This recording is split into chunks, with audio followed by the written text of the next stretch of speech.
Hey everybody, hey everybody. Hey, what's going on? Fellas, hi, we're here, we're back, our faces, boom, bam, cow, how you like us now? How you like how I did that? You think y'all ain't know how to look close. I didn't know you was Bars. You didn't know, I said Bars. bars. I done lost track, I don't even know, what, y'all know what episode this is, y'all know what episode this I is? think it's 5. Season 2, 5. Is it 5 or 6? I think it's 6. Yeah, I think We'll say 5.5. okay, 5. This is the latest in Star Exactly. Hey, Amigos podcast. So it's your girl, Big Red, Mellow Yellow, call me whatever as long as you pay me. I'm still the same considerate asshole as I once was. And I am just Fat Bastard. Craig Snack, if you will. Had to see how I do my Yeah. how to do my point or whatever. It's WrestleMania It's season. that WrestleMania. It is. They did it last night. WrestleMania is still in the air, as a matter of fact. It is. We got T-minus 3 hours and counting. Best believe you know what time. I do know what time. But yes, we're back. I'm glad to be back. We still in a Pizza Hut. We're still in the Pizza Hut. That depends on who you're talking to. Well, in North In Carolina, what state you in North Carolina, we're in a Pizza Hut. In South Carolina, Oh, they out there. April 1st was they cut it off, no mask mandate. And just so happened, I was in South Carolina on April 1st for vacation. Went to a restaurant, and so I don't know about y'all. Like, it depends on how the restaurant is. We sat outside, so sometimes I sit outside and I may take the mask off already because we're the only ones outside in our party or whatever. And so that's what we did because we were the only ones. And over in our little area, the waitress came out with no mask on. You talking about something? I said, hi. What y'all doing? What's going on here? And she was like, the mask mandate is, it ended yesterday. Oh, it did, didn't it? Baby. You can tell when you out of state. Like, from North Carolina, I've been out of state, and I still wear my mask, and people looking at me like, why you got the mask on? Maybe he's still in a whole panorama around here. Oh, so yeah, quickly exited the state the next day. I mean, we was leaving anyway, but we left with the quickness. It was time to wrap it up, B. Wrap it up, B. Yeah, so, yeah. Yeah, we still living in a panty. Mm-hmm. And the crazy thing about it is I was one of the people that was under the impression that, we were kind of phasing out of it until I started working like the vaccine clinics. They do about, I know on the weekends we do about 550 a day. God. In an 8-hour day, we do 550 shots. Speaking of shots, one down. Big backs. Big back over here, one down. Go for the next one on the 27th. I'ma get it. When I get back. I'm gonna get it as well. So if anybody's listening that I've lied to and said I've already gotten a shot, you found out the truth. You found out. Truth is. Oh man. And you the healthcare worker of the group. Right. I am indeed. Very essential. Oh. I take precaution. Oh my God. You might get to go get a shot, but this one, I'm telling you, about to spill the lick. Ain't spilled the leg. Can't do that. Ain't spilled. I'll flip all this shit off. If I spill the lid. And if you guys are wondering, I will go ahead, because I can promote them because I don't even know how to pronounce their names. This is what we're drinking on right now. I brought these guys back some Puerto Rican rum from Maryland. But also from Puerto Rico, because my cousin is a flight attendant. She brought it back from Puerto Rico. A little strong for me. It looks like a little pussy for me. oh shit. So that was Okay, maybe it's a little strong for me too. yeah. It just kicked. It just kicked in. It kicked. I'm sorry, I have been coming on you hard. Yeah. I apologize. I've been 40. Wow. Pussy ass nigga today. It was a hell of a statement. What else you call He's talking me? about he being 40, like he ain't. No, I mean, but like, I'm not there yet. But you're almost there. I mean, you're like on that last lap of the You've on the track. You've been 40 a lot of times today. Today, yeah. Just today. I mean, just might as well, because I mean, I feel like, okay, I'm about to be 30. You know what? We'll get off of your 40. You're 35. So if we're gonna throw this to next somebody else, you're 35. I'm not 35 yet. You're there. You're pretty much there. Yeah, You're I like, can I can see it in the distance. I'm gonna say you're like 9 weeks out from it. 9-10 weeks out from it. Yeah. That shit, yeah. Do you want to trade? You know what? We probably could, because a lot of people think I'm 40 already anyway. Damn, really? Yeah. That's why I think. And you know, I don't get, like when I tell people I'm 39, they be like, oh, I thought you was about 36. I don't know how. I'm just saying. Maybe because I know you. That's it. But I feel like you give me. Did I give you 40? You give me 39 vibes. I give you 39 vibes? I mean, you have young. I need to change my wardrobe. No, you dress like. I want to be 35. No, I'm just kidding. I'm embracing it. I was say you really have you no know, choice. Look at y'all, bald head ass niggas, Hey, man. bald head scalawags in between. Hey. Ain't got nothing. Man, piece of Not hair in in the the back. back. Not in the None bite. in Not the in the back. bite. Right here, None. right here, I'm flourishing. And this is, this is the thing, right? I don't understand it. How you flourish right there? Like, ain't this all the same area? Ain't this all the same skin? Yeah. Flourishing. I mean, well, I could say for me, it's like, I mean, y'all. You don't have these problems with your luxurious ass. How damn sure do not. Lush. You see how she keep throwing it? Swing it this way one more But now what time. I'm saying I'm going is- to get the scissors. Now we know. Now, Now. Speaking of that, I don't know if y'all watched that, but that is an awesome documentary. No, I haven't. It's dope. Somebody under my HBO Max has. I watched it 3 times. And Are you under my HBO Max?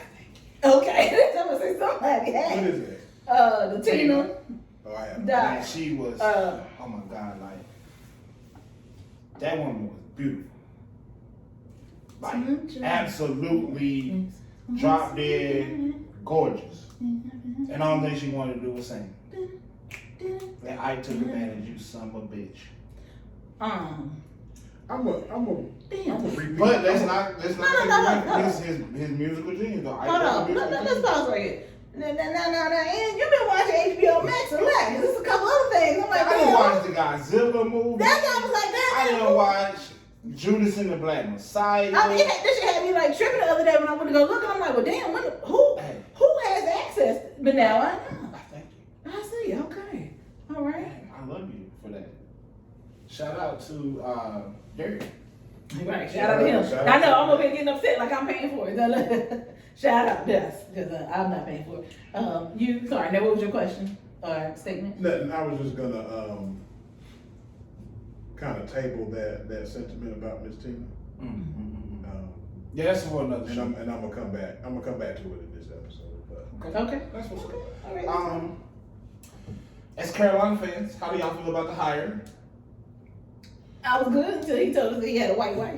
Like we didn't already know. Like that? we did not already know that. That I mean, nigga, your name is Hugh. That nigga has the whitest of black names. Hubert Davis. Yeah, that just screams white man born in She probably Alabama. calls him Hubie. you know what? He be the hubby. That's probably exactly what she do. He has a name that if you heard it and didn't see him, You might think he was white. that would be who he was. Like no, like you wouldn't think he was white. You would think he was a black dude that's around white people. He's the like what you call it from the Boondocks. The lawyer. Oh, Tom. Tom, yeah, that's what he is. He is Tom, yeah. That's exactly. That's exactly. Now, as far as the basketball goes, though, I love that. I think. Yeah, great decision. Okay, so You go have 2 out of 3 dentists recommend. yeah, I'm always the one. Okay, so like short term, I think it's gonna be a good hire. Like, and I say short term meaning the next 5 years. 2 recruiting classes, basically that Roy had, and then 3 of his own. After then, I don't know, man. Unless he gets someone on the staff that can really like reach out to these kids, man, Mm-hmm. because like, and we don't know the man personally, but he just don't seem like, to me, the coach that's gonna go sit in the hood. Oh no, not at all. You see what I'm saying? Like, he's not going to the Not at hood all. to recruit. And he told us that when he said he had a white wife. That let us know that he's not going to touch the. I feel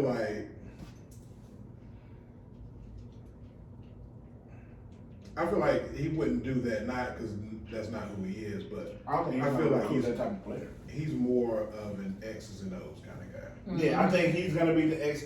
So that's what I said. Like, I think he's gonna be the XO guy, But he needs to and have he's gonna because they didn't keep Kendall. I don't know if Sean's gonna stay. That's all about to ask. I'm gonna say. But we have to have someone like Jeff Capel is the Coach K. Yeah. Like, Jeff K, as much as he is an X and O guy, he's also their #1 recruiter. He was the one that was responsible for getting Zion. But so I would like to see him reach out to Shammond Williams. Even if it's like nothing but like What thing he trying to get? Yeah, I'm about to say it's nothing. like a lot of the South Carolina kids, a lot of the kids from the Georgia, just the South period, they work with Shammond a lot. So they have that connection. So if he's nothing but a player development coach, or, you know what I'm saying, just bring him on the staff as a way to at least get access to these kids. Because if not, we're going to lose them. And one thing to me that I feel like made our drop off the last couple of years is sometimes you don't really agree with it. You want the flashiness, you want the flash in the pan, you want the one and done. But the way we've built our teams, our championship teams, I think we need to get back to that anyway. That's what Roy said. We had 3-point guards in 3 years. Yeah. It's hard to build a consistent winning team when your leader on the floor changes every year. Yeah. Right. So I think that's the main reason that he went away, like he retired, because he recruits that player. He builds his team that way. I want you at least for 2 years. Yeah. Look at Garrison Brooks. Garrison Brooks was a 3-star athlete when he came to Carolina. And then look at 4 years later, fucking ACC player of the year. You know what I'm saying? exactly. That's the type Yeah, of we player. were giving Brooks a hard time, man. I mean, When I go back and look at some tweets, we're like, the beginning, Now, one thing I will say, the only detriment to building your team like that is none of them niggas get to the league. And I You can say probably that, but they will be stars overseas. But you say that, but then who would have thought that Theo Pinson would still be in the league? yeah, Theo was Garrison Brooks. Yeah. His freshman I'm sorry, year. I'm just remembering Like, all the frustrations. the stupid dumb plays Theo used to Exactly, do. man. But his development under Roy and the staff, you saw that Theo, even though he made a bonehead play, once a game, he did everything. yeah. Right. You know what I'm saying? He was definitely our Swiss Army knife. Leaky could be that player. Leaky could be that player. I feel like with Leaky, he got confidence. Yeah, that's what I'm about to say. He always undervalues or underestimates himself. And feel like, that's the thing I try to tell my nephew as well. Like yesterday, my nephew and his team, they played well, but it was like some of the shots that they could have just got off. The whole point. You want to win the game, of course. You want to play well, but it's just like, and my nephew, and he's definitely like this. Like he was open. But with his mindset, he passed the ball. And I'm like, Bo, you open. Or whatever. Like, just go for it. Even if you don't make it, you was open. Nobody was with you. There was no need for you to pass it. But, but then it also comes with the coaching, too. Yeah. Your coach is telling you to pass the ball. Now, I'm saying, you ain't got to be RIP Kobe. You ain't got to be the Kobe type person. But when you're open, baby, take the shot. Hey, you got to shoot it. Gotta shoot it. But that goes in life, though. Like in any point of life, like you gotta shoot your shot. Like you gotta take that chance. and you know. Well, not always. I mean, but not even. But to think about it though, like I'm not saying shoot every shot because every shot is gonna. No, I ain't talking about that. What? I'm talking about niggas want to go shoot your shot and somebody DM. Oh no. That's what I'm saying. I'm not that aspect. No. We're not talking about shooting your shot. I'm not talking about shooting. I'm just talking about in life in general. Going for what you going. You gotta take your shot. Of course. And someone that we go ahead. I was gonna say, and fellas in your life, if you feel as though she's attainable, shoot your damn shot. Shoot your shot. Shoot your shit. Cause now, she can say yes or no. Now, and when she say no, then it's 50-50. and when she say no again, I'm gonna call the police. Then what she do? No, you don't ask twice. Okay, you don't ask like you shoot your shot and she politely declines. Let it go, B. Okay. Let it go. I missed that one. You know, I'm having, you know what I'm I'm saying? in the gym. Hey, look, a few shots, another couple other shots. hey man, you gotta get in your shit. But you know, speaking of living life, we lost one of, you know, the greatest livers of life. Let me tell you. Like some of these stories Hold that on. we were talking about. Earl. Let's talk about Earl. Misjudged it.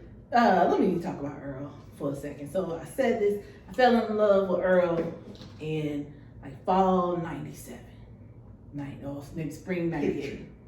Right. When I heard his voice, even in like the 4th grade, that man like captivated me, and he has had a hold on me and my heart for what we're talking almost 30 years. It feels like. Like this man was everything. Much as I love Biggie, and I thought about it, I was like, I always say Biggie, is my favorite, but I think Biggie comes second because I call Biggie. Yeah, you call that nigga Earl. I call that nigga Earl. Like once I found out, like, and this will let you know how long ago this was, when you were Ask Jeeves or whatever. Before Google. Before Google. Ask Jeeves. And whatever. And I found out that man's name was Earl Simmons. Man, that was a rap. I don't think I called that man X, DMX, anything like that, unless I was speaking of him to somebody else that I know would like Earl. This man lived life. He did. And I think the most beautiful thing about him in this whole passing is that I haven't seen not one, besides that New York Post shit that they tried to do. Not one negative. Not one negative. Like, this man was singing in the streets. Shit. He rode up on folks, like cookout. Like, he was at an airport. I saw a thing this morning. These two, the white ladies, when she sat beside him in first class? No. I was reading, it was 2 like Korean students or whatever. Cause they was going to like some like Korean summit or whatever. And they had like this big poster board, like all this charts, like all this scientific stuff. And he saw them. He was like, "Hey, yo, what is that?" And, that's the acting my voice or whatever. And and they explained to him, and he was like, "Good luck. I hope y'all win.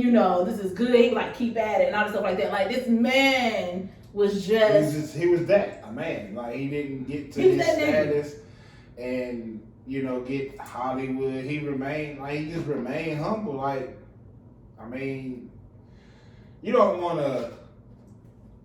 Like, I don't want to invoke the name of Jesus Cristo, but like when they say you gotta walk in that image, Jesus wasn't perfect. Yeah.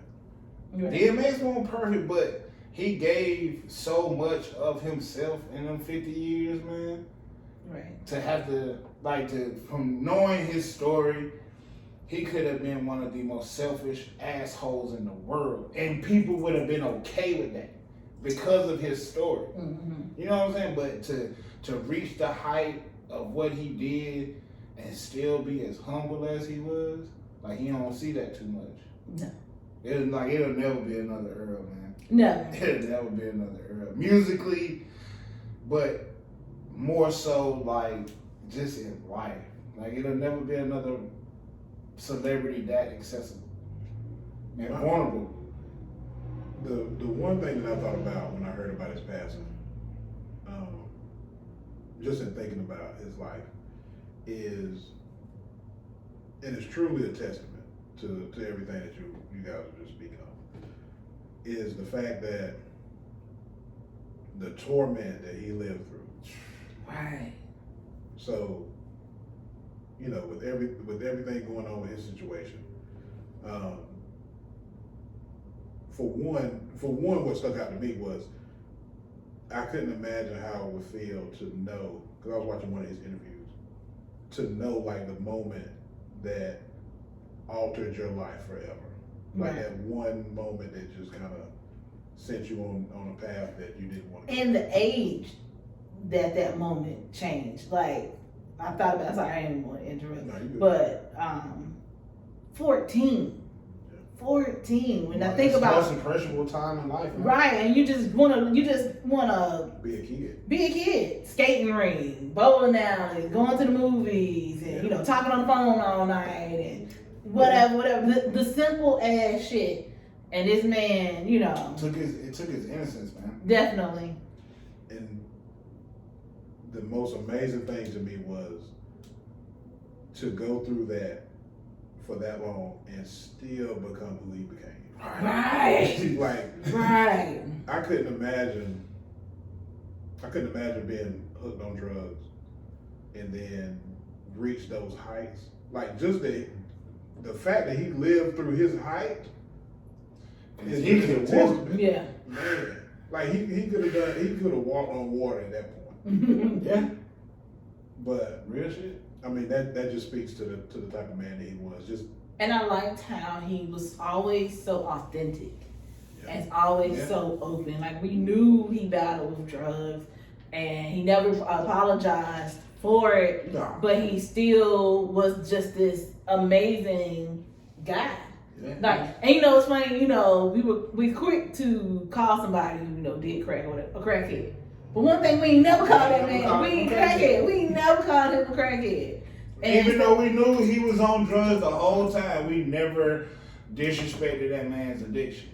Like, we never but like you said, that goes to show you the respect that he earned because of the man that he was. Everybody around DMX knew he was addicted to crack cocaine, but they didn't treat him like a crack addict. They treated him like a mega fucking superstar. But he was. But he never treated anybody different. Mm-hmm. Like, I think that's what is gonna resonate with the world, is that he treated Jay-Z and John B, not the singer, but just John B from Yonkers. He treated both of them the same. Exactly. Like, it won't no separation of the two. So, I mean, that's what I remember, as well as the great music. Five straight platinum albums, man. 2 Do that shit. albums in 1 year. Do that shit. And then we didn't even talk, this is 4 streams before all of this. No YouTube, no, right, physical. I'm going to, what's the store used to be? FYE? Is that FYE. FYE, Goodies Music, Best Buy, Walmart, Radio Shack, Circuit City. You physically had to get in your vehicle and vroom, vroom, vroom. Best Buy was higher than the motherfucker, man. Yeah, Best Buy was $19.99. That's what I was about to say, $19.99. And I'm gonna get my Steve Harvey on real quick. So I remember back I was back in about 7th, 8th grade. When you rode the bike to the old girl house. I'm riding my bike home. But now, I remember we had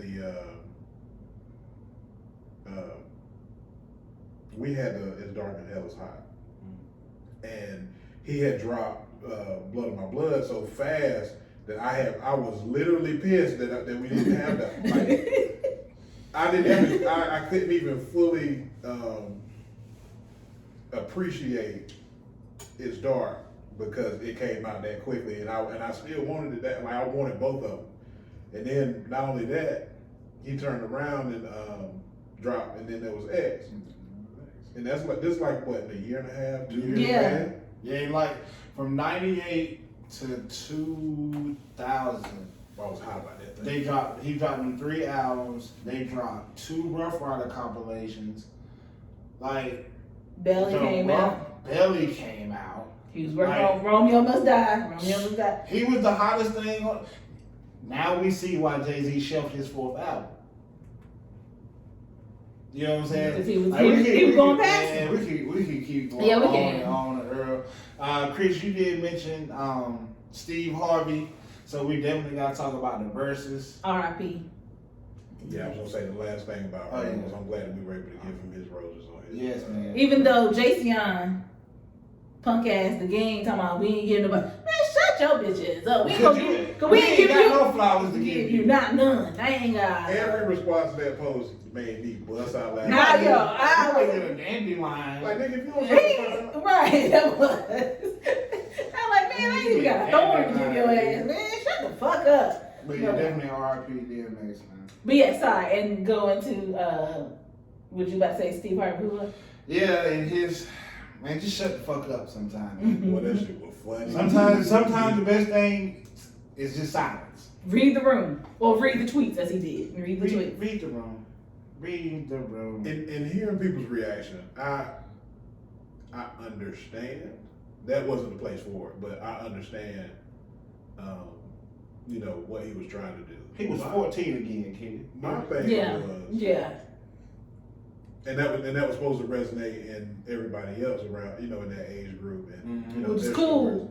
But the thing about it was everybody in that age group like wasn't watching. Like Yeah. versus is for us. Yeah, it's for everybody. So we ain't resonating riding the bike to a girl house and singing. I almost break this zipper. no, And another thing about it was people in that age group weren't drinking No. because Steve was up there getting lit. He was big lit. But overall, it was a great versus. We definitely, as fans of both, more the Ozzy's than Earth, Wind and Fire. No offense, but it was great. It was great to see them. Oh, you at Isley house too? Yeah, Ozzy. Shit, didn't mean. It's it was great to see them in their element, man. Like not to say that we appreciate them, but like our nephews and nieces might not. Yeah. Hey. With your mind. There you go. But yeah, it was great. It was great to see.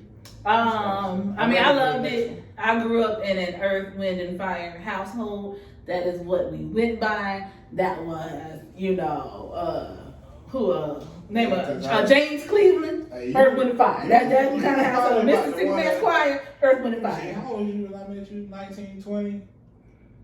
I was 19. 19. Yeah. Yeah, you was the only 19-year-old I knew. Well, that had a whole Earth, Wind, and Fire playlist ready. I did have to see. I had the whole anthology.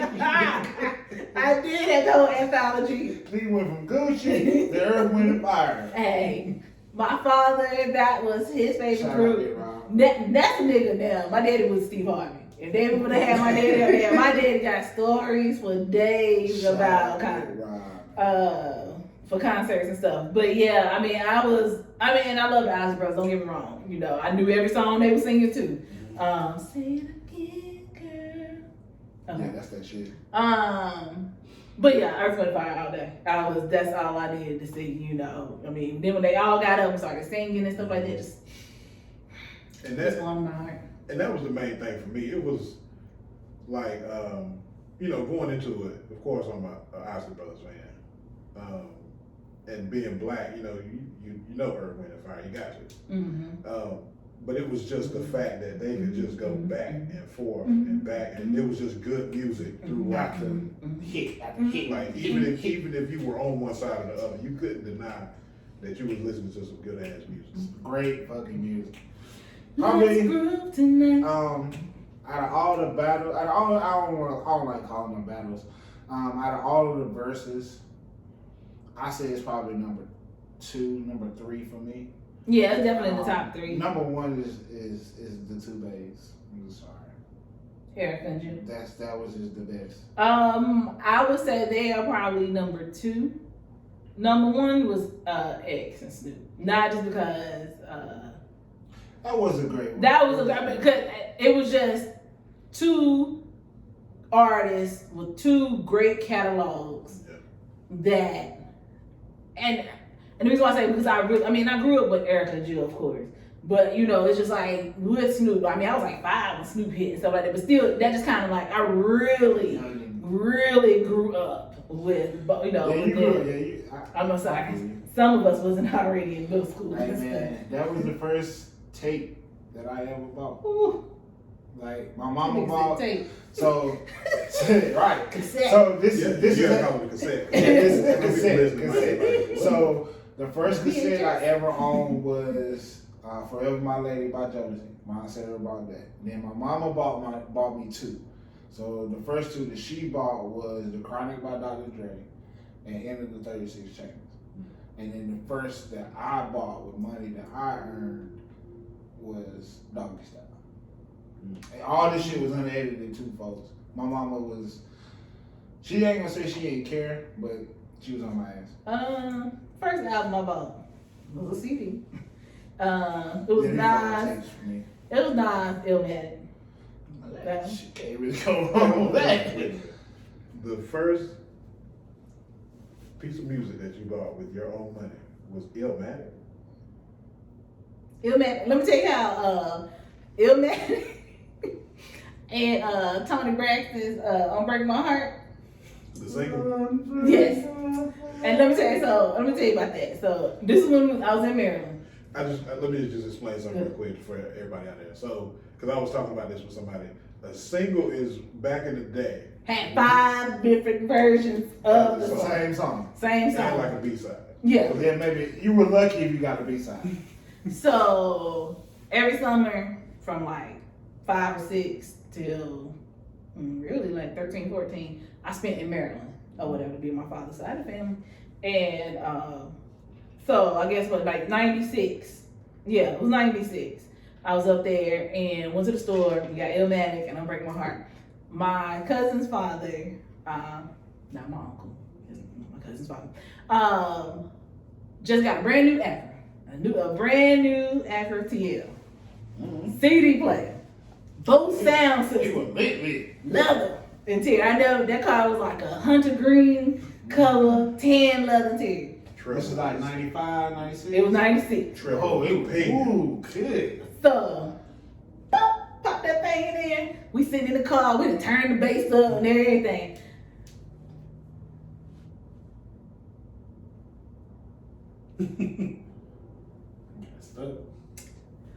You want to talk about a cussing out? Neville, R.I.P. He was like my father to me too. When I say he cussed us out, he was like, I knew goddamn well, y'all niggas ain't got much. We just me like, you can't take it back to the dealership and get it fixed. Like, he was just like, oh, you think money just grows in trees down in North Carolina? He was like, you in Baltimore, baby girl. You in Baltimore, baby girl. Money trees don't grow on trees up here. And I was like, so what I'm saying is I can't get my CD back. Man, he told So which one was it? the Tony. Oh, okay. The Tony, which I'm glad. If I had to give up one, it was the Tony, thank God. But yeah, man, the Vel, oh, R.I.P., love him to death. That man was heated with me. Y'all know I got talking back problem. I should took heat. My cousin shut the fuck up. I'm like, you can't go to the dealership? Yeah. Like, oh, y'all ain't feeling me? You got questions, had them questions. I did. I got my ass whooped for those questions too, so Yeah. it is what it is. But So, today's topic, as we, get into this podcast. I just polish this off with Go ahead and get this one, because this topic, the more I thought about it, it's probably more suited, not, like this is more of a question to the ladies. Hey, lady. Okay. And I say that because, like, society expects men to make more than their spouses. So we can't really speak to how we would feel making more than our spouses, because that's what society deems us to be able to do. So You can still speak. yeah, we'll speak to it a little bit. Our good friend.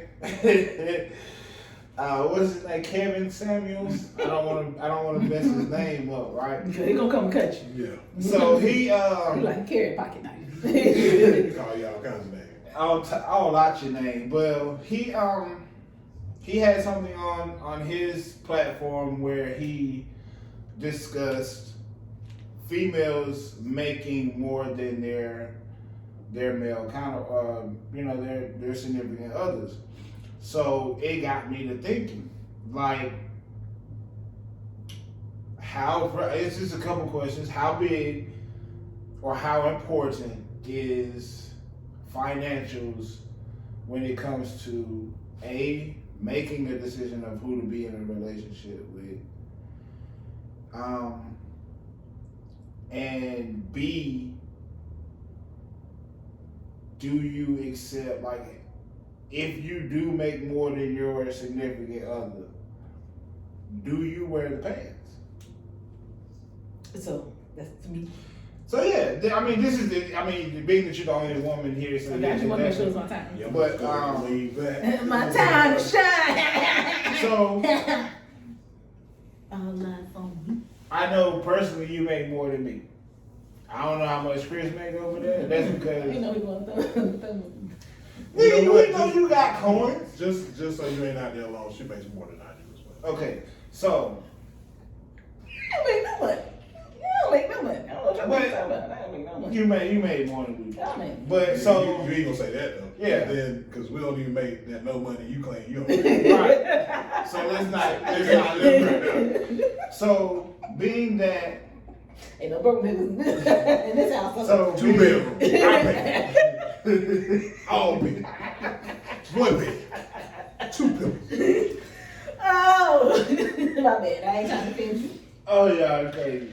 So being as such, let's just say hypothetically, more than likely, going into your next relationship, you're more than likely gonna make more than the person you're dating. I would hope not. You would hope not. But I mean, But that's Ma'am, let me stop you right there, man. So, you're talking about a man that makes more than you, right? On a scale of 1 to 10, what would you say? So how do you approach that? Like how do you look at it from your point of view? So I mean, I can just talk about previous. I'll start off talking about previous, and then we'll go into the next phase. So previous relationships, yes, I have been the primary breadwinner, and all of them except for one. And the one that I want, he was making that, he was pulling me back. And I mean, it was refreshing, to be honest. Like, I really didn't have to worry about too much. He made sure that I was fine. Did I need anything? Whatever. So that part was fine. Okay, now were y'all dating? We were. Okay. Whole life relationship, all that. Were y'all living together? No. Okay. So what he did, he used to work for Dish. He was a supervisor for Dish Network. But the department that he was in, like, you know, say like this apartment complex, say like they want to rewire everything to satellite or whatever. He was a supervisor over that team. They would go to the location. So, you know, he would go to Virginia for like 3-4 weeks while they rewire a place or whatever. So he was the nigga that was telling other niggas what to do. Exactly. So again, True. So he was making pretty, you know, good money. So we thinking this was what, back in 2010-ish. So during that time, you know, cost of living was a little bit different. You know, apartments were $525. So with his salary, he would have been able to sustain you without you. Without me, right? And I was. I mean, at that time when we started, I was kind of heading back into coming back to school and stuff like that. I mean, I was making what, $10.50 an hour, $11 an hour, or what? No, sorry, I remember. I was making $11.14 an hour. Ooh. And stuff. So whatever we did, I ain't pay for jack. Every day we went out of town, all that stuff, I ain't pay for a dime.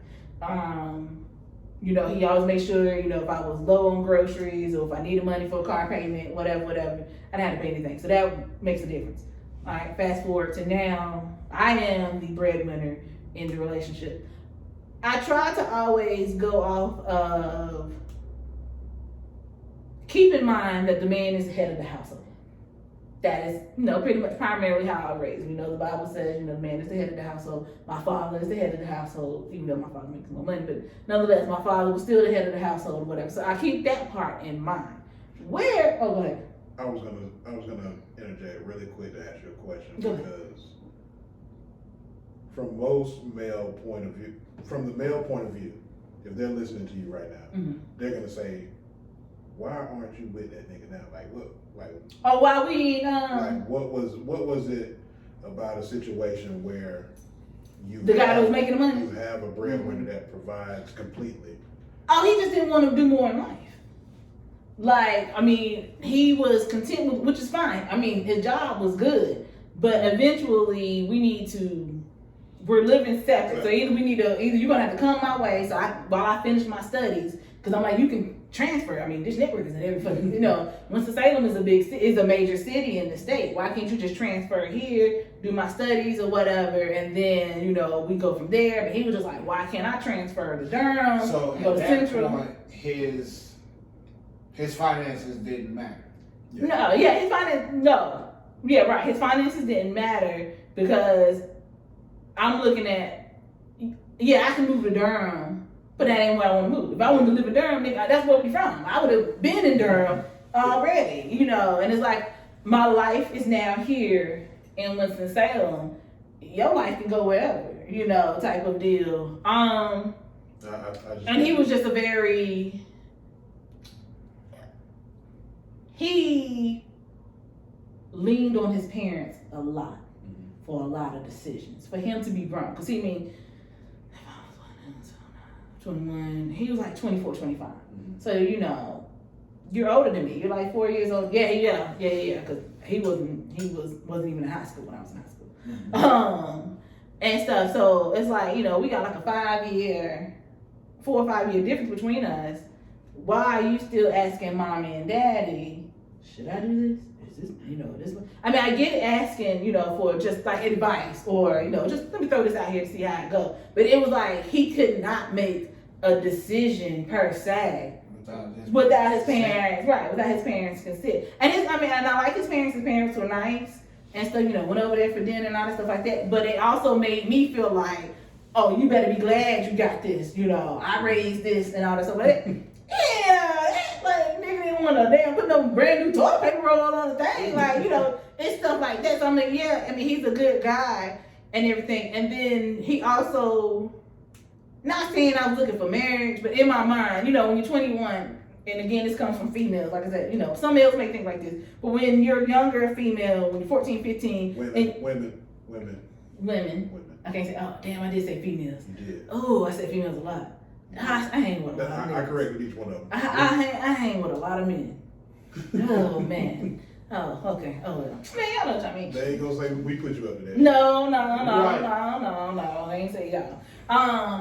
Women, girls, when they're young girls, we think in our mind, oh, I'm going to be, like in my mind, I was like, I'm going to go to college, I'm going to meet my husband. By the time I turn 21, 22, we're going to fall in love, we're going to graduate, we're going to get married. By 25, I'm going to have the first child. 28, we're going to have the second child. 31, I had it.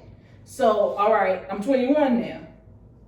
You're 25, so that means you should be, thinking about thinking future. He really wasn't. And so I'm just like, well, I graduate in like 18 months. I'm going to now want to progress to the next phase in my life, and he really wasn't. So, okay, boom. He's still not married to this day. Now, he's had a favorite girlfriend. We're cool, we're cordial. I ain't gonna say we're cool. We're cordial. When I see him out and about in the little area, it's like, hey, how you doing? Or whatever, we keep it moving and stuff like that. But, yeah. So, it sounds to me like, and this is an assumption, okay? Mm-hmm. So you're fine with the guy making less than you, like, because from what I'm gathering, it's like finances, they matter because yes, you have to have financial stability to progress anything in life. Just to live, you have to have financial stability, but you want a man that's motivated. You want more, something out of life. Like you could take a nigga making $10 an hour at this job where he worked 5 to, you know what I'm saying, 6 to 3. But when he come home, he motherfucking changing brakes. Or he doing this. You know what I'm saying? Like he still got other hustles to where he can make up for the difference in money. But that's, you know what I'm saying, that's motivation. Right, and then that at the end of the day that he wants more out of life, period. Knowing that $10 an hour is not the end all, you know, not the stopping point or whatever. Just let that be just a halfway Just what point. I'm doing Right. to sustain everything. Because he may want to be open his own shop, but shit, I gotta work. But here we go. Hey, you ain't supporting no 35-year-old rappers. Hell no. With that being said, though, by me being the breadwinner, nowadays niggas are not my father. You know, niggas are not my grandfathers and stuff like that. So now going into having somebody who ain't making nothing, like, you know, I'm dating somebody who didn't have a job at all, who I supported fully and still couldn't do half the stuff. So boom, you gone your way, dating somebody, you know, who halfway. I am now, in my mindset, I am the head of the household. I am the big kahuna. Is it because you make the money? Because I make the money. You goddamn right. You goddamn right. Okay, that's so exactly like I am the tribal chief. So if I didn't make the same money that you did, like I didn't make the money, right? Mm-hmm. But I was able to say we split in the business, right? And I was able to pay my part. Even though you still make more money than me, I'm able to do everything that needs to be done in the household. Are you still the head? When it comes to a bigger financial decision, then I feel like, yes, I do need to be the one to make that. The final decision? To make the final decision. We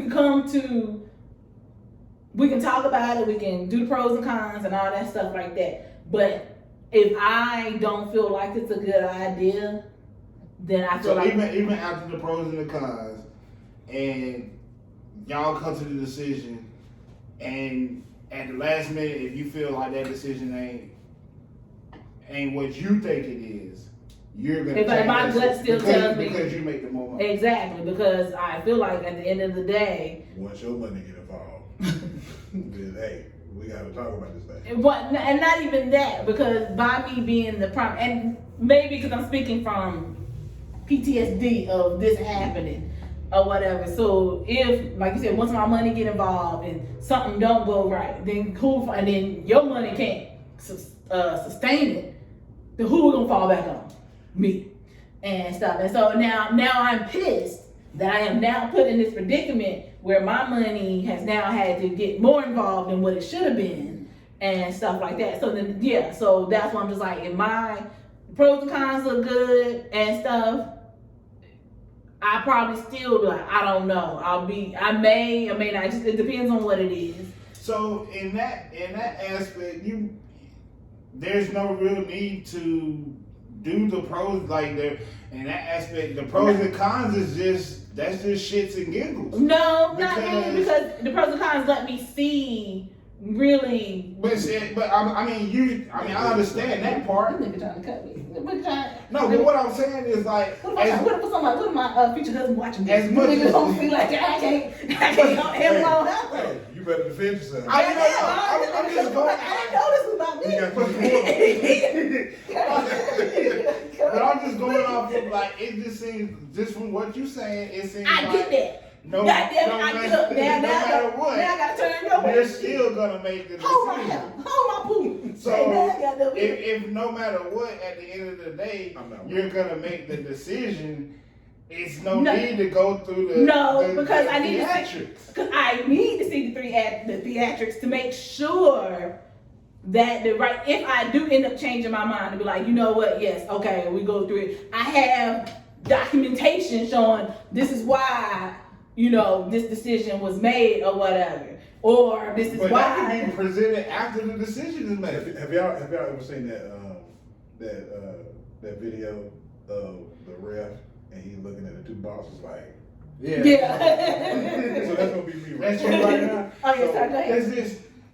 Yeah, no. So You try to come for me. You try to cut my I- neck. No. I see both sides of that, because what he's saying is that basically, even if you have the documentation, there is still a chance that you can override all that shit. I mean, but I feel like I reserve that right to override because again, and like I understand where I'm speaking from. I'm speaking from because You carry niggas. I've carried it. So, Let's keep it up on it. So in my 33 years at this point, even the guy I just told y'all about that financially, at that time I ain't really had too many finances to really worry about. My apartment, was nothing but $5.15 a month. Light bill $22. It felt like, I didn't really have real bills versus now having student loan bills, having shit is real. Real shit. I ain't never had a nigga now to do that shit. So I can only speak from what I have experienced in the cases where I've been like, okay, yeah, that sounds like a good idea, and then turn around and it comes bite me in the ass, and then I'm like, well, shit, because I'm trying to let the nigga be the fucking head of the household. Hold on. Go. So now on the flip side of that is, I was explaining to a young lady one time that if you make a certain amount more than your partner, and this is just something that And what do you consider a certain amount? Because I can make $1,000 more a month annually. to where you have that, where you feel you have that veto power. Okay. I was explaining to a young lady that I couldn't enter a relationship, even though I'm not gonna say I made a whole lot of money, but I'm not the type of guy who could enter a relationship under those pretenses, because Where you make less or where you make more? Or where she has ultimate veto power? Yes, and it's for two reasons. One reason is because as a man, that will trigger insecurity. For you. For me. Mm-hmm. Because, first of all, I've ruined a relationship like that. Like, that's why I wanted you to kind of expand on why that didn't work out. Because, to a lot of guys, they feel like they have to provide. And so, being in that space where I felt like I really couldn't to a certain degree, that kind of wears down on you, not knowing that there are other things that you can do to compensate. Mm-hmm. So, the other kind of nigga you can be, and I think this is what you're trying to explain, is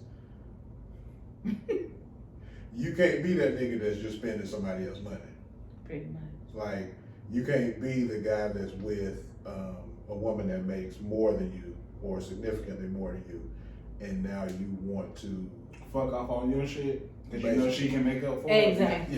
Yeah. Now, and now could you finance exactly? So that's could you finance my dreams, or could you finance some shit that I thought of? Exactly. And so now, that's that. Thank you. That's exactly the point I'm coming from. So that's when I have to step in and be like, you got me fucked up. Like, this ain't gonna happen. Go ahead. So let's do this then, right? But if I'm not that, if he's not that type of guy, then no, I have no problem saying sharing. Yeah, we can split it down the middle. So, I'm like, okay, cool. So right, that scenario that you just mentioned, that second scenario, right? I put that together very well to be. You did. You did. Think about that scenario. That's pretty much what men are expected to do when they make more than their wife, their girlfriend, their whoever. Yes. That's what's not all women, but that's what society has set life up to look like. That men go out, and if you got that gap, I'll say probably $10,000 gap, then it's okay for the woman to spend that $10,000 money. You know what I'm saying? To spend that little extra money. She can go fuck off all her shit. She can start 6 different hobbies in 6 months, and that man is expected to fucking fulfill that, right? Not only that, like even if it's a situation where the guy can maintain the household with what he makes, he's still required to do the extra. What do you define as extra? Baby, I wanna start gardening, right? And he goes out and spends $750 on all this shit for you to start gardening, and you plant it, and 2 weeks to let the shit dead, and you just like, oh well, okay, and he got to eat that shit. Not only that, but only to finance the next one. Okay, so like I said, I don't make extreme money, or I make decent money. I'm not necessarily good with it, but that's neither here nor there. But my thing is like, in a situation like that, like I make enough, I can run the house. I mean, I can handle the household bills and whatnot. But things like, even I can afford a date here and there. You know what I mean? Like doing everything, picking up all that slack, and then doing a date here and there, or like vacations. Vacations was a big one. I would want to do it, but that would take a lot of stress put on me to maintain vacation for two, because that's a completely different realm than just yourself going out of town. Advancing in the relationship, like just things like but engagement rings. And would you be willing to put in the extra work though? The extra work meaning like, but another job. Well, I mean, you work two now, but if you didn't work two and you wanted to do all these things, if you was in a relationship, and you'd be like, damn, I really want to take her to Vegas or take her to Aruba or whatever like this. But that's only if you have that mind state. And that's what Daniel's speaking to. You're in a relationship with somebody that's making more than you are making. You get what I'm saying? Like, I get that, but also my money is my motherfucking money. And that's what it boils down to. That's exactly what I was gonna say, Chris. Like, I think today's woman, not even today's woman, just like today's society, that's where we are. Like, even when you're with someone, that's where you are. You go in it as what's mine is mine, what's yours is yours. And if we happen to buy something together, or if we happen to do things together, we share that. But still, this shit over here is mine, right? So my thing is, the way I look at it is, I want to go into whatever is best for not for me, for us. The unit, yeah. A lot of people don't recognize us before they put I before us. So you'll be quick to put things over here for you. And it's fight or flight. People are gonna secure themselves. Mm-hmm. Yeah. I'm not telling people not to secure themselves, but if you are truly invested in your relationship, whether it's your friendship, your marriage, and people don't look at friendships like they really should. Friendship is a fucking relationship. Yeah. You know what I'm saying? It's give and take. So your friendships, your relationships, your marriages, whatever, it has to be what's best for that unit. If it really, in my opinion, wants to be very successful. But you know why I say it's my money and it's this, that, and the third? Because in the past, you dealt with. So again, you cannot expect me to go in with you though. No, that's women. Period. I can bring up 5 of my friends and I can tell them, and we all make pretty decent money, and we can all say, hey, we down for a unit. But unfortunately, when we have started off being down for the unit, see, the other party of it fucked up, and so now I have to go into this. And unfortunately, I'm sorry. So you take it. So you're saying that in each step or each new relationship, you take a piece of your past into that relationship. Not necessarily. I'm just cautious, so I know. And I'm not saying I start off with it's going to be I. Because I need to see you have to, and I mean, I would hope you would do the same thing for me. I now have to prove myself that I'm willing to be a us, a we, a them, or whatever you want it to be called, a unit or whatever. Because if you go in head first already with a unit, to me, you just in some instances you're going to set yourself up for disaster, for failure, for financial ruin. I got a homegirl now who went in with that unit mindset. It didn't look like it was turning out. good until what? Hold on. Till the engagement broke off. Now what happened? He left, evicted. She sat here and she had, and then it was like a couple other things. He took out a couple of credit cards or whatever out in their name and their unit, didn't pay him. So now she's stuck with paying like $5,000-$6,000 of this back because he ain't, he refusing to do it. It's really off of her credit because it was in her name and stuff like that. You think I ain't gonna take that shit into the next nigga? Please, I wish the fuck you would. I feel you. So that's the thing. You looking at it as everybody doesn't have a pure, genuine heart as you do, as I do, as you do. I know how you all operate, and y'all know how I am. I'm a very giving and a loving person. I probably have given a little too much of me in the past, and so now, yes, at 33, going into 34, I have to look out for Robin because nobody has looked out for Robin before. Except one person in 2009, in a sense. But nobody has looked out for Robin for the 2000s or 2010s or whatever. And what has it left Robin? In financial ruin for the most, not now, but in the past it left me in financial ruin. Where, like again, give y'all this, 2014, when the ex left, I was 2.5 months behind on my car payment. The rent was paid because I had no choice but to keep the rent up because they were gonna kick your ass out. Lights were 2 months behind. Phone was cut off.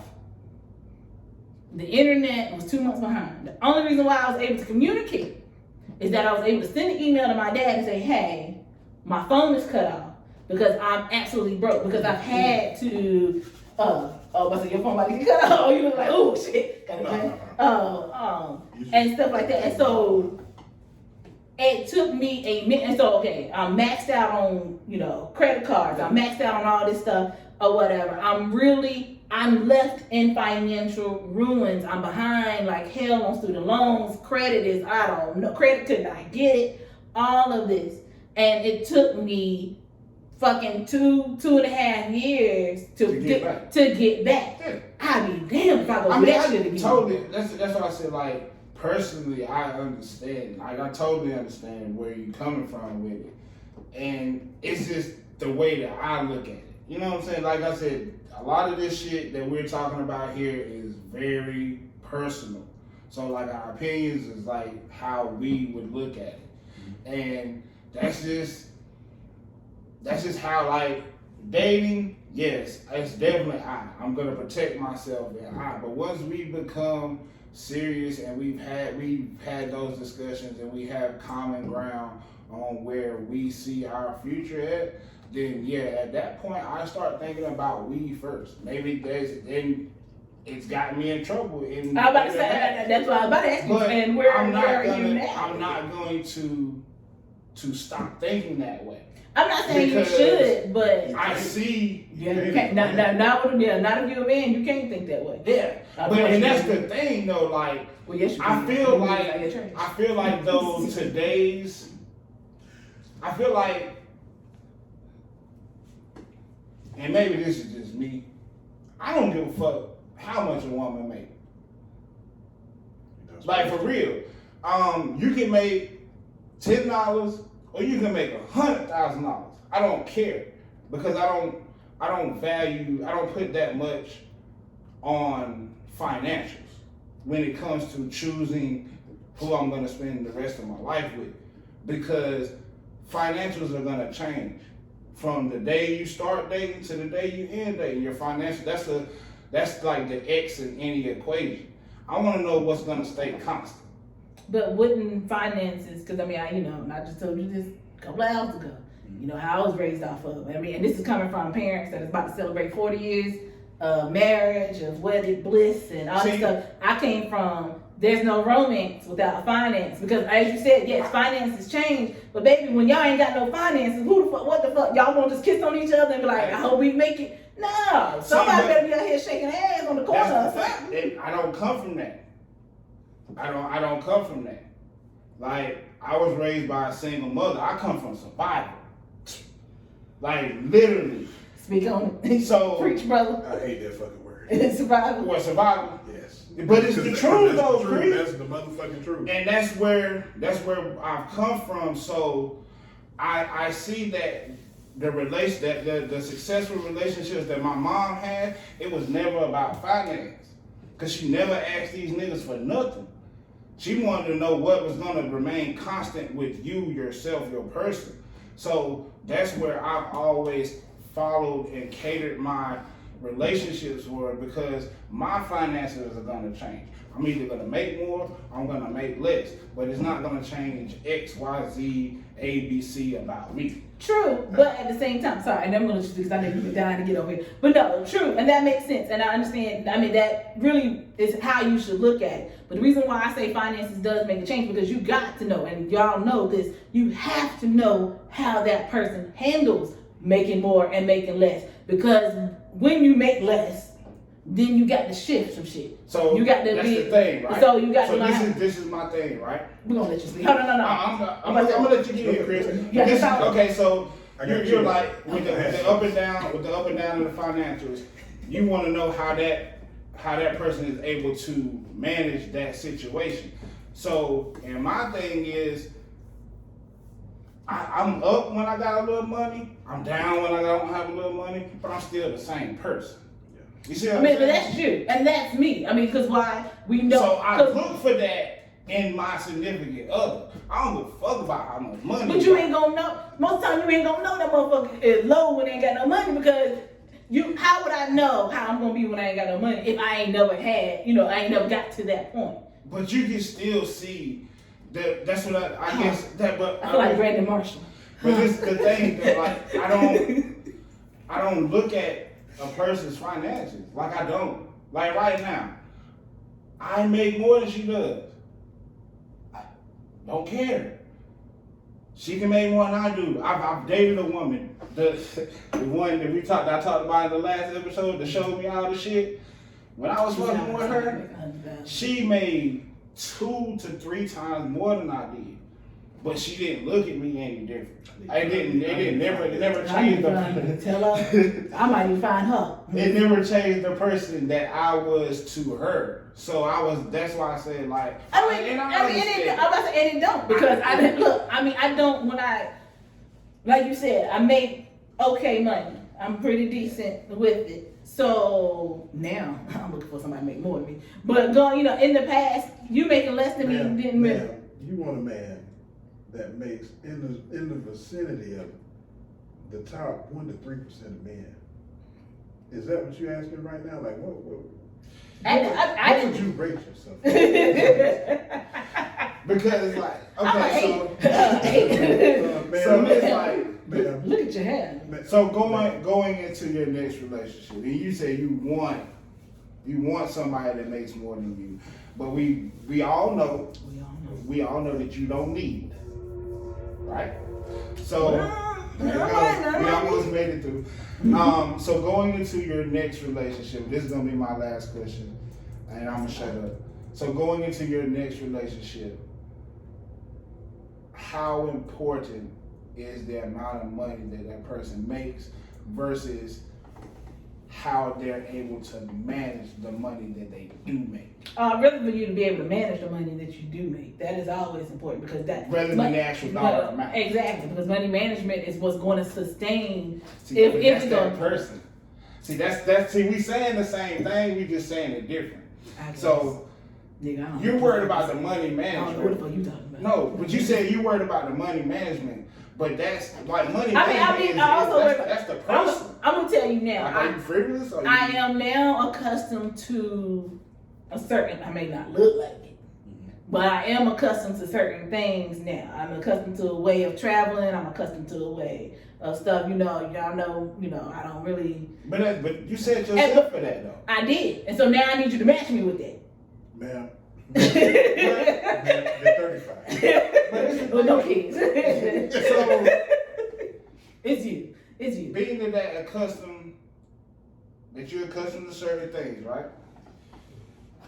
Once again, is it the person or the money?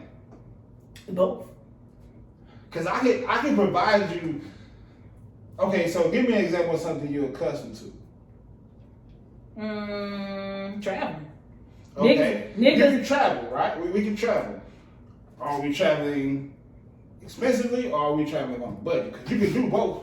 I can Because do. if the common denominator is traveling, I can always travel on a budget, in a sense.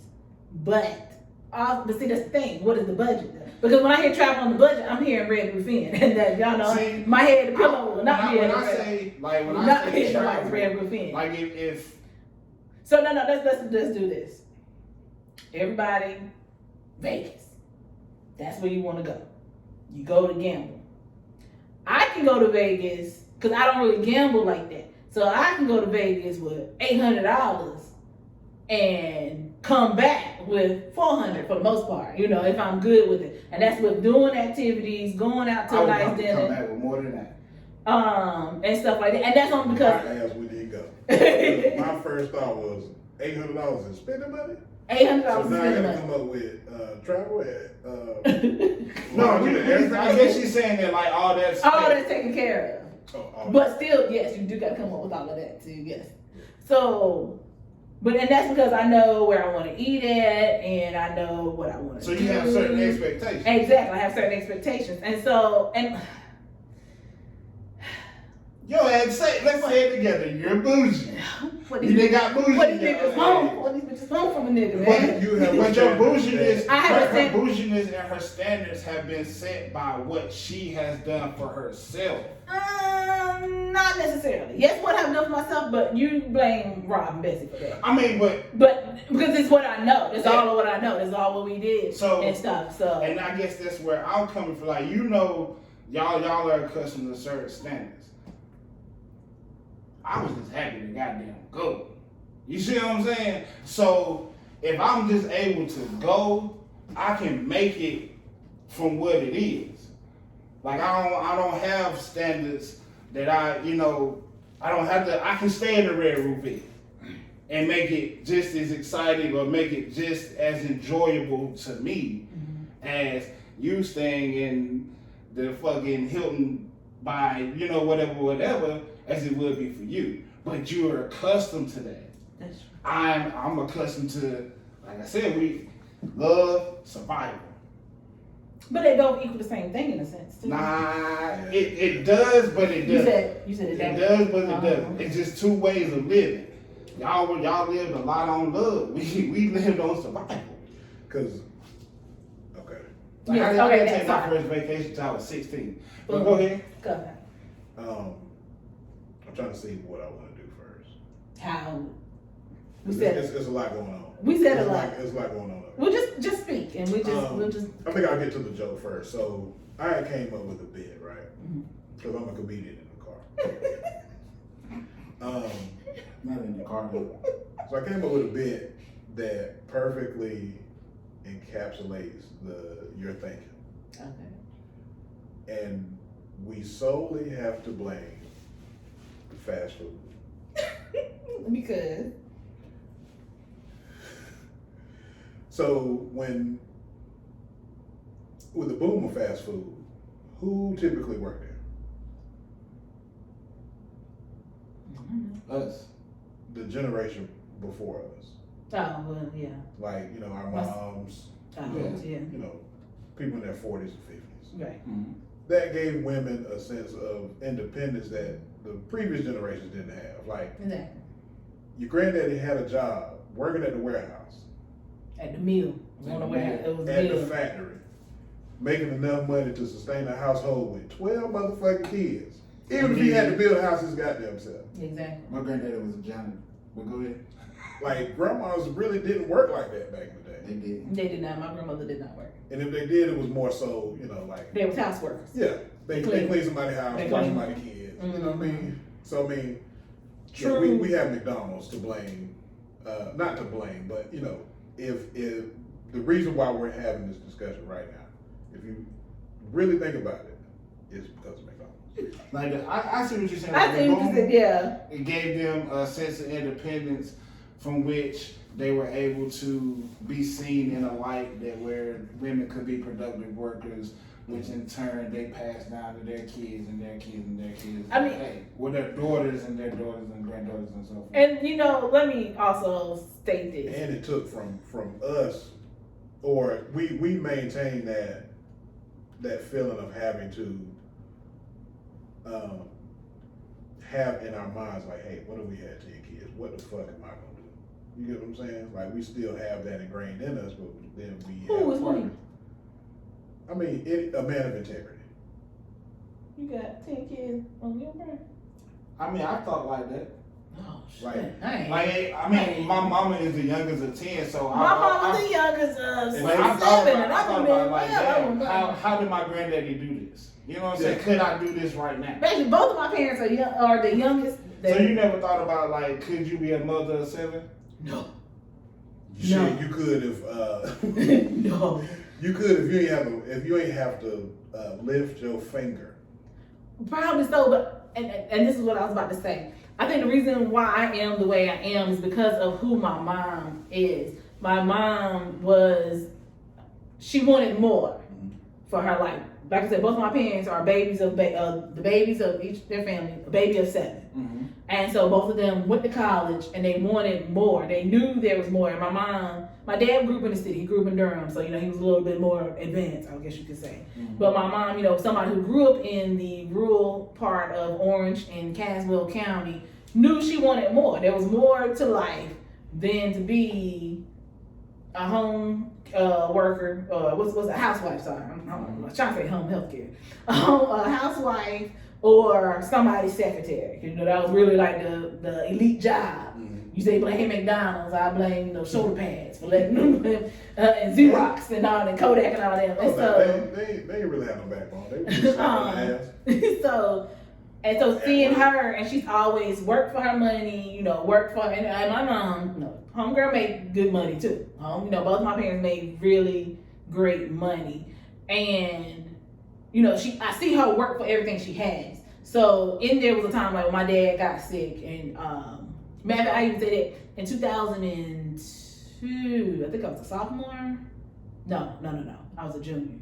Started out, so 2003. My dad, that's when, like the first recession came, he got laid off from IBM. Been in IBM for 23 years, 7 years from retirement, got laid off. And he couldn't find work. And then he got sick. He ended up having bilateral pneumonia. And, we didn't think he was going to make it. And so I saw my mom go into go mode. And although my dad has always been the primary, person, he was the head of the household making the money, she was making good money too. So, boom, it was like, power shift.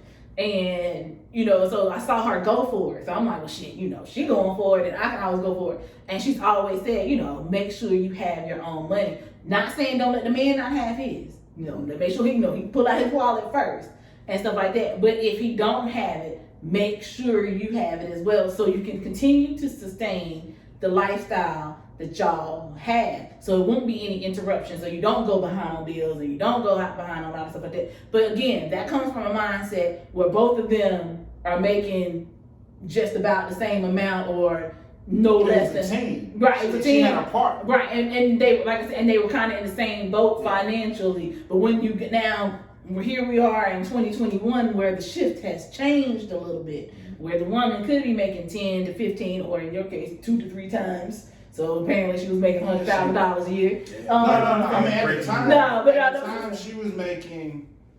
I was still an hourly employee making about 27,000. I'm sorry. Get close to I thought you was like $26, $27 an hour. I was like, what was you making this money? $80,000. So again, so now that dynamic has changed. So let's say if y'all were together, if y'all was married, and she would have been sick, or and money would have stopped, what would have happened? Where would you have been able to keep up? So like I said, so that's where, and I know what you're about to say. So you ain't even got to say it. Hold it in, suck it in, swallow it. So, but what I'm saying is, like, that's where my mindset is. So that's where and I get it, and that's where I kind of do need to change, because when I see that from my parents, I got to remember they were here when it came to it. We ain't it's this or this now, this going further. That gap is the gap can, like Chris said, it can either motivate you as a man, or it can kill you Make you a leech. as a man. Say it again. Make you a what? Either a leech or a deadbeat, or it can just A moocher. put you into a state of depression That too. 'Cause to where like you feel like you're just unworthy for everything. Okay, and let's stop right there because I heard that in a previous relationship. He was just like, you don't know what it was like to see you get up, go out to work every day. yeah, we ain't talking about that. Yeah, we ain't talking about that type. But no, because he was saying that was getting him depressed because I was making money and he couldn't find work. And at that point, I'm like, well, shit. At this point, my nigga, Wendy's is gonna have to do to get you your foot in the like door. Anything is anything. Anything is anything. And so, I mean, I Quickest way heard to get a job. you said what? The quickest way to get a job. It's fast food. Is just to have a job. Well, yeah, and that's always good. Well, no, I've been looking for a job for a minute. And I think what me and Chris is looking at it is like you making money, but it just seems like your shit just ain't enough. And she's always because she makes the more money, she's always making the decisions. It just will make a weak man not feel like a man. So, oh yeah, sorry. I Finish got up. Yeah, finish up. What was you gonna say? cause Be quiet. my next, I think 3 thoughts is going to speak to everything. No, That was just said. Sweet.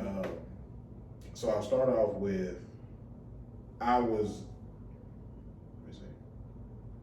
I have to pause right here, 'cause- okay. So we that's what we are speaking to, because I was in a situation where I just felt like I couldn't break through, and you want more for your partner, but you already know that there's more out there. Like being in a relationship as a man, there is always that possibility that you can get left with money. Like Absolutely. if because that's more opportunity, that's more experiences, that's just easier. So that really does weigh on you mentally. And like I said earlier, like I ruined the relationship thinking that I had to be this, nigga making, damn near 3 figures, or I mean 6 figures, and this, that, and the third.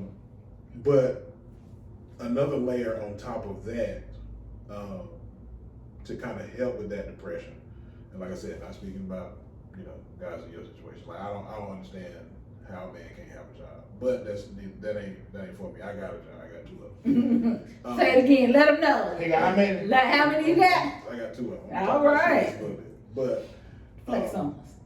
on top of that, I've had a couple of conversations here recently with men who do carry that burden of being the provider, and one thing that also weighs on you that I don't, or that I want women to shed, I want to shed light to women as to like the psyche of a man who feels as though he has to provide.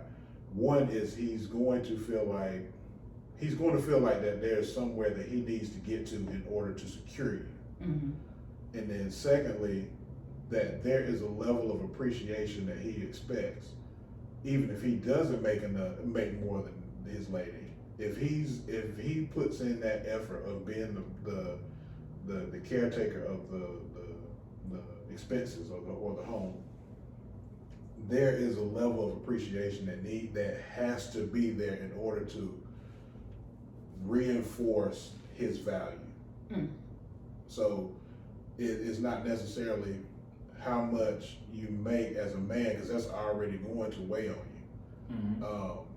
But it's, is this being received by my partner? They're good, they got money, but I'm taking on what feels as though a burden if it's not being appreciated. Okay, so I've heard that. And lastly, Go ahead. one more point that I wanted to kind of throw out there is, I think a caveat to this entire discussion, and this is just my personal. Big words. Like that. This is just my personal opinion, so take it for what it's worth. I feel as though what also adds to a man's stress as far as being a provider is it's easier for women to get support. It's easier for women to it's easier for someone to pick up the slack for a woman than it is a man. Shit me. Or what I mean is, just in a situation where, like you were in, when you were in dire straits. And I was able to call my father. Yes. All these niggas call their raggedy ass mamas, and them. I was about to say I was gonna say, Chris, shit like me. I wouldn't say that. Like I think that last caveat has a lot to do with the personal relationship you have with your parents. Mm-hmm. Because like, bro, I call my mama right now and say, "Mom, I need $1,000." Mm-hmm. And if she doesn't have it with, she would do anything and everything she could to get me that $1,000. Yeah, but what I'm speaking to more so is like, as a man, what it would take to get you to that point to ask for that $1,000. Oh, it, and I think I see where you're going with it. Like, Robin, you're an exception. It's Right. not too many people that will, because I've never seen you ask your parents for anything. Even though they'll give you everything that they have, I've never seen you ask them for anything. So you're an exception. But for what Chris is saying is, it's much easier for a woman to say, "Hey, I'm gonna ask for help," before a man. Like, a man gonna do everything he can, stress himself to the fucking bone before he asks for help. Or Not every man. Or Not all men, but go ahead. I get what you're saying. Or it's easier for a woman to be in a position where she's talking to a guy, or whatever the case may be, or know a guy where it's like, know a guy that would be willing to help off of the strength that they're a guy and they see a woman in distress. Like, I know. That's from personal experience, because I mean, Like, ooh, how am I gonna pay this light bill this month? have I ever asked you to help me pay anything? Been on you since 2006. Yeah. 15 years. Have you ever heard me? As broke as I've been, as broken down as I've been, have I ever asked you for anything? Let me see. That's Money. But Robin, you're different. Have I asked you? No, but that's the thing, Robin. You are different. I think Chris is speaking to a larger majority. I mean, I get that, yeah, but I can't relate on that. And like even me, I'm speaking to a larger majority of the men. Like, it's a vast majority. Like, I've been me personally, I will go without before I ask for somebody for something. Exactly. Me too. And I'm not going to. That's why you got a nigga mentality. I mean, you different. I'm not going to be in a woman's life if I can't. Damn, when I get around this nigga's mom was raggedy. I just thought about it. And I'm like, damn, I said that with my whole chest too. And I'm not going to be in a woman's life if I can't add anything to it. True shit. True shit. So, thank you. whatever I can contribute. Hope it's worth something. You just wanted to be appreciated. Just wanted to be appreciated. But at the end, but yes, I do want it to be appreciated. I wanted to be acknowledged as me doing what I can do, for said person. Mm-hmm. But even on top of that,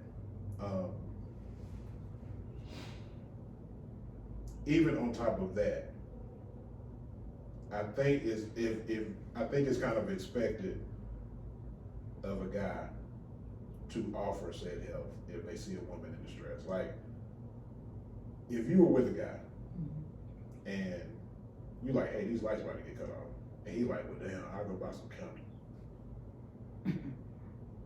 As a man, I'm gonna look at that nigga some type of way, because Like, bro, you That's- better get that's your not- ass out here and hustle up That's some not a motherfucking nigga. money. That's not a nigga you need to be with. And also, you probably know a nigga that you That can you be can like, call. hey, this, you know, I ran into tough times.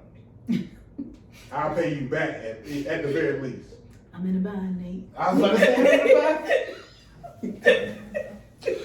but it's a lot of Nates out here that just as a man.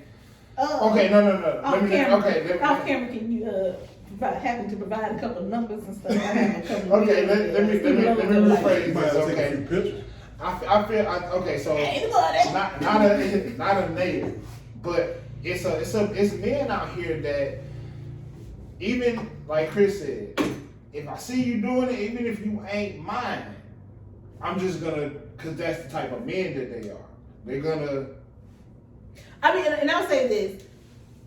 There's not one of my guy friends. Y'all two, George, James, They let you go Marcus, other Chris. There's none of y'all niggas would ever let me go without. You just want to ask us for shit. I just want to ask you for shit. I'll just let you know what happened afterwards and be like, yeah, I was out on cell phone or I was in the dark for a couple days. She'll take the cussing out.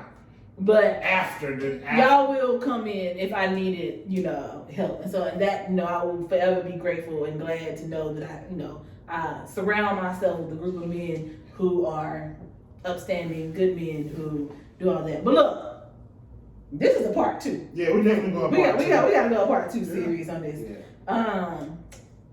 I don't really have nothing else to say. We can just go ahead and end I was this. about to say, I'm pretty much tapped out as far as like. Oh, you should be. You know what? I think I was Chad. I think he was Brandon Marshall today. I think I did get a little Brandon Marshall. I think so too. I did get a little Brandon Marshall. Shout out to I Am. Yeah, exactly. You freaky T. You Fred. And Channing all in one. Shout out to I Am Athlete Podcast too. So I think really quick, because it's something that I want to do. I ain't no front. Okay. If we could all share the funniest moments of Kevin Samuels. I'd have to go when he was talking to the girl, and I don't know if she said she was a doctor. She was something in the health field. I can't remember. I know that part.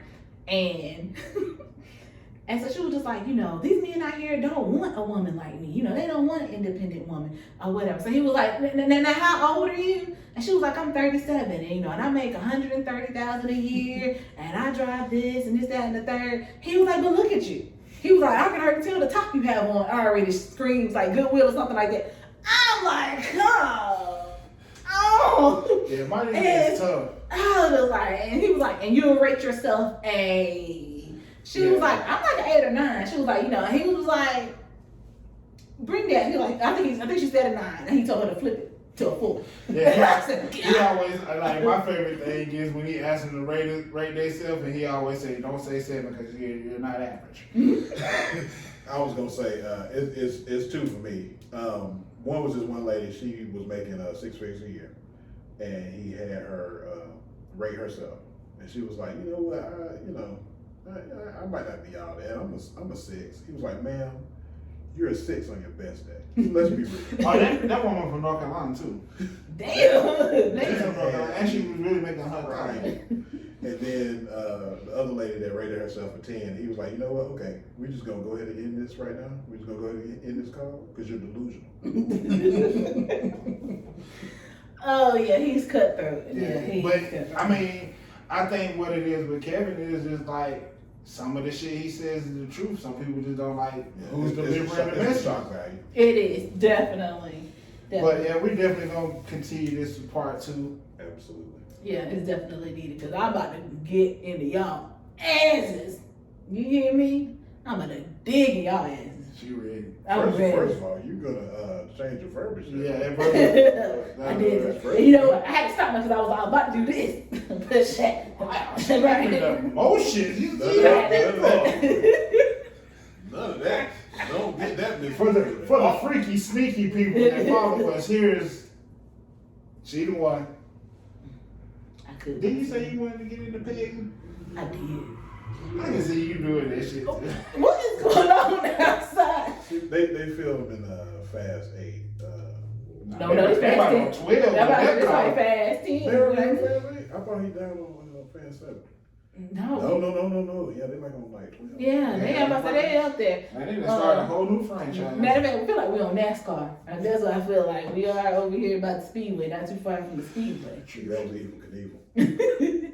But yes, thank you guys for tuning in with us today. Thank you so much. And we will be back sometime. Soon. Sometime soon. Yes. So, I'm one. Sorry, I had to figure out how I was gonna say it. I'm one.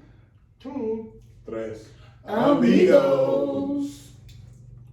Bye, guys.